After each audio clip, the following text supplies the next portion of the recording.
Hey guys, welcome to Telling the Told and Untold. My name is Tshego.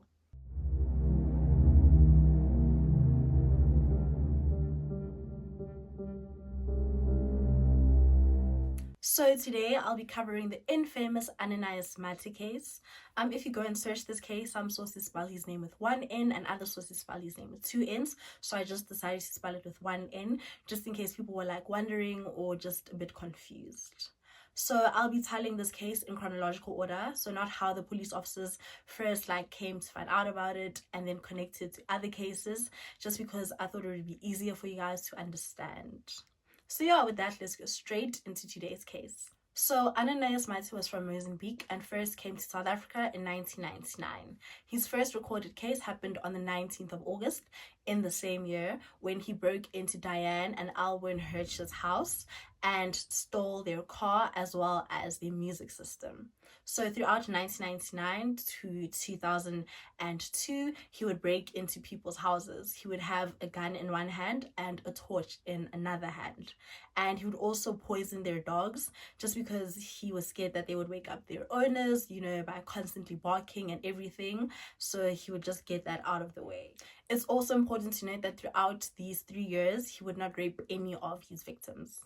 On the 2nd of December 2003, Ananias broke into Tracy Jacobson Goldbat's house and she was asleep with her son in her bedroom. And she woke up and Ananias was there and told her to keep quiet and that he was going to rape her.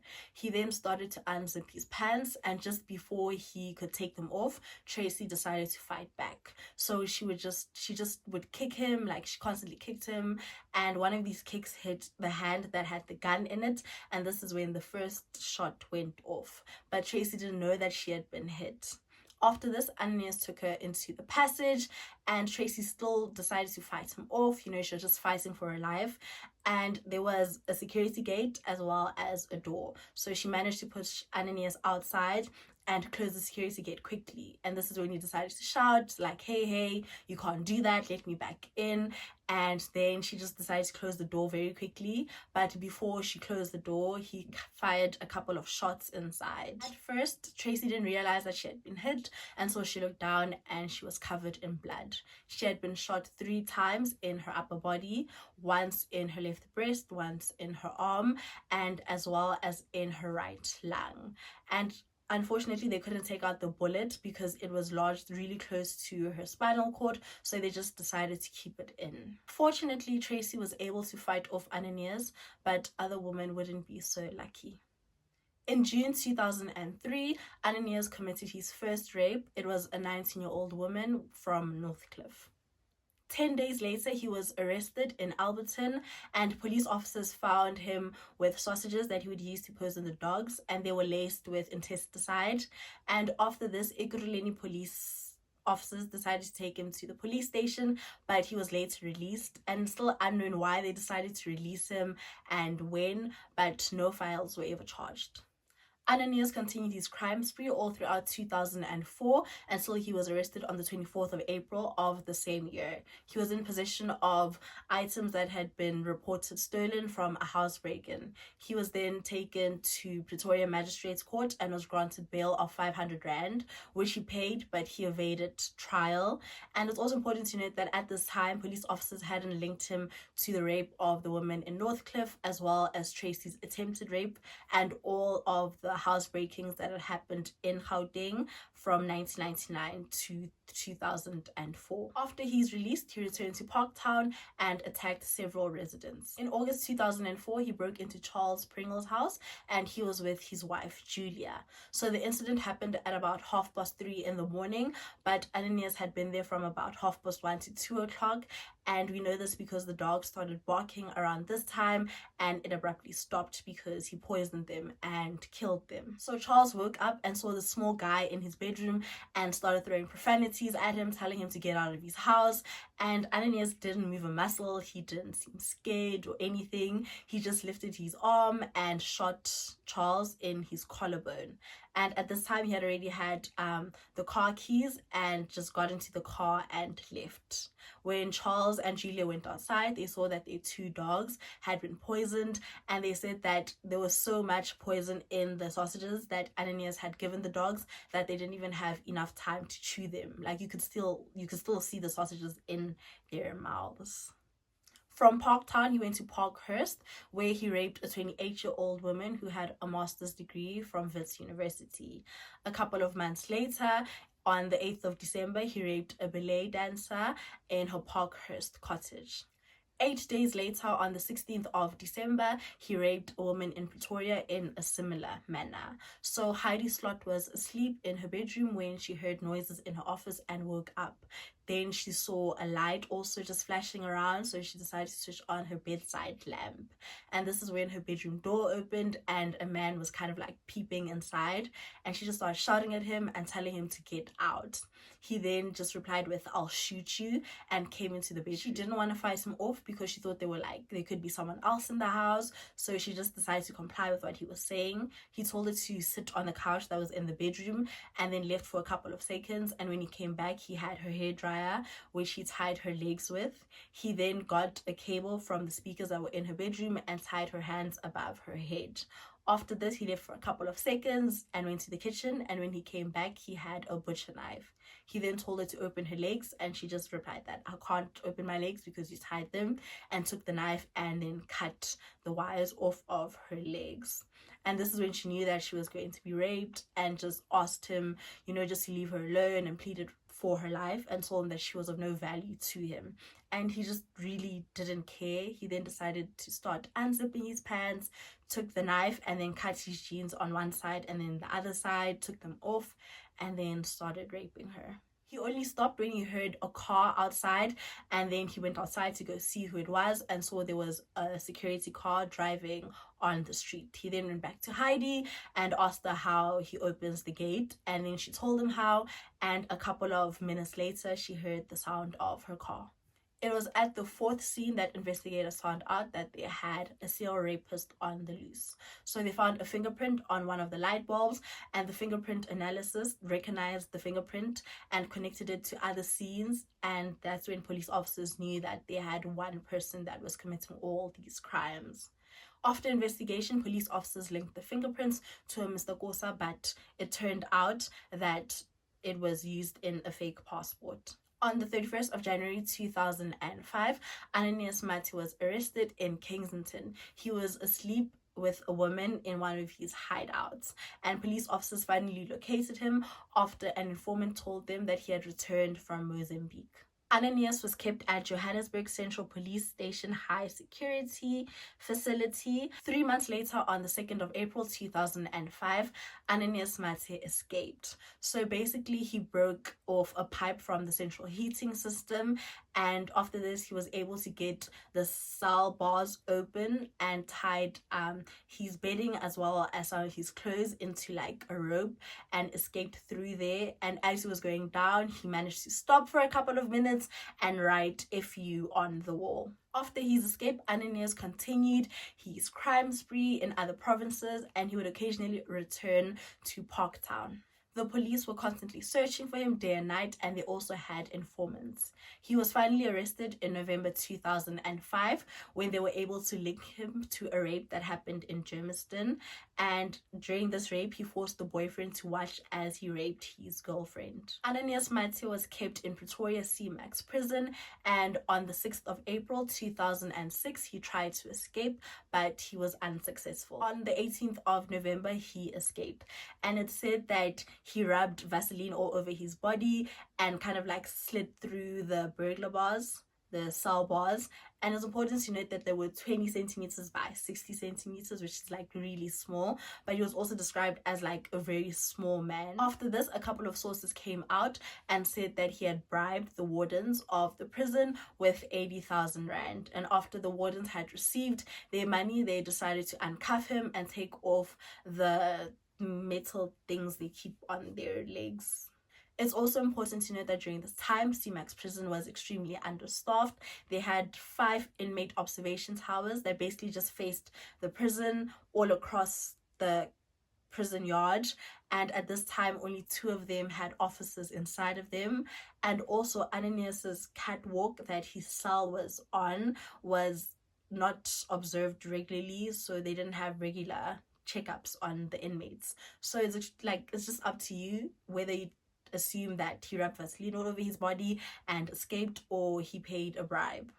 Police officers then started their search for him again, and they located him on 3 or 4 occasions, but he managed to escape. And also around this time, they found out that in Mozambique, they named him the Rat, and that's just because it's hard to pin a rat down. After his escape from C-Max prison, Ananias Mathe was known as South Africa's most wanted criminal, and this is when investigators just wanted to find out who is he, and not just who's Ananias Mathe in South Africa, but who he was in Mozambique. So Ananias Mathe was born in 1976. There's no exact date, and it was said that he was no ordinary criminal. He was born in a village in Shai, Mozambique. I can't pronounce the village name, so I'll just put it down below. So the investigator decided to go to one of the police stations near the village that Ananias was from, and him and the police officer had a good conversation. They spoke for about 2 to 3 hours, but as soon as the investigator decided to ask about Ananias, this police officer just got very hostile and just asked him, like, who are you? Who do you think you are? You can't come here, and this is not South Africa, just things like that, and decided to kick him out.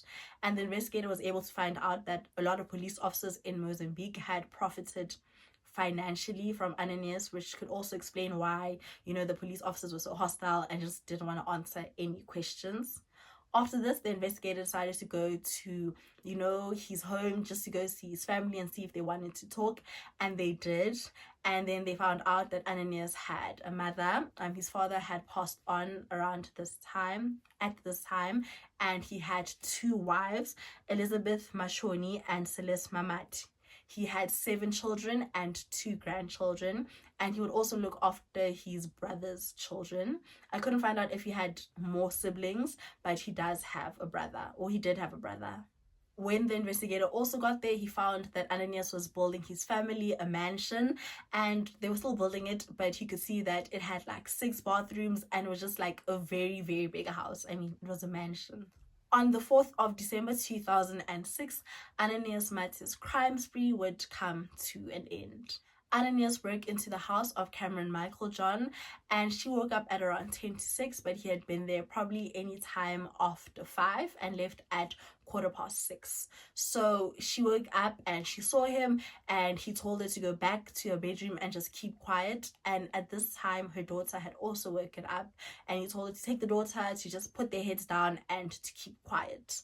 He then took their car and left, and then she got up and decided to call Netstar. So Netstar is basically just a car tracking company. So obviously this was during peak hour. It was peak hour traffic in Joburg. So the Netstar company decided to have a helicopter as well, and they also had men on the ground. It was 2 men in a van. So they decided to start chasing Ananias, and they eventually found him. And after this, he decided to get off the road and just get out of the car and start running on foot in an informal settlement. So these 2 men that were in the car chasing him also stopped the car and got out and started chasing him.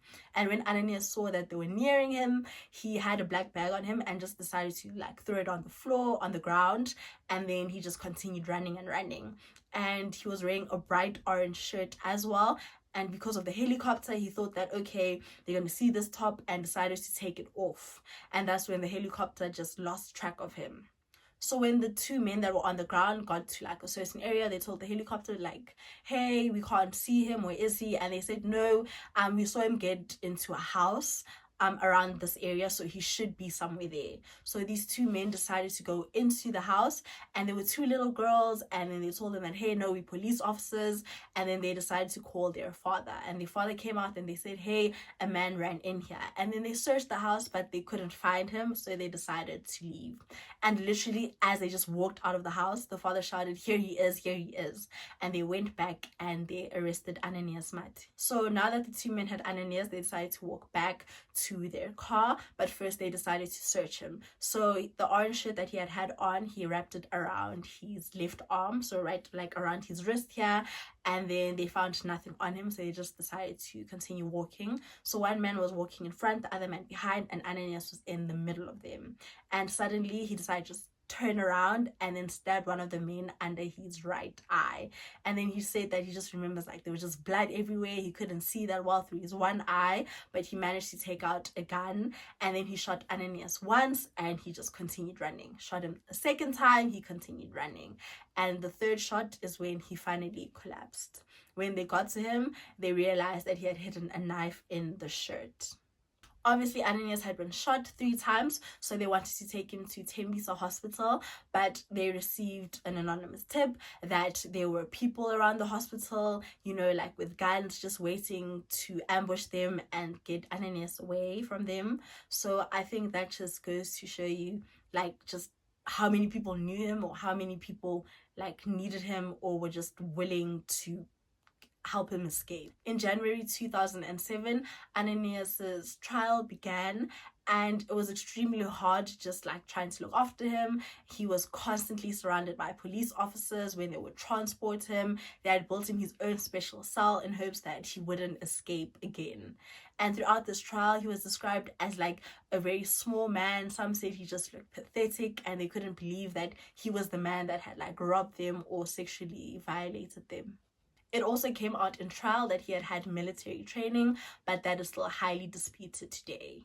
And also after his court case, people said that he was a very well-spoken man. He was well-spoken, he was also soft-spoken, and he was very charming. So charming that if you guys just sat across from him, he would convince you that he didn't commit any of these crimes and he's not the man that people think he is. And if it wasn't for the evidence they had against him, then people would probably believe him. It's also said that he was a very intelligent man, more than the average person. Ananias Mathe received a 54-year sentence for 64 charges, including murder, housebreaking, rape, and robbery. So Ananias's crimes were as follows. He broke into 19 homes. He committed crimes in 3 provinces, Gauteng, Northwest, and Limpopo. He stole 24 cell phones. He poisoned 13 dogs. He raped 7 women, 3 of whom immigrated after being attacked. He shot 3 people after breaking into their homes. 2 police officers died while investigating his case, and there were 150 people who testified against him during court.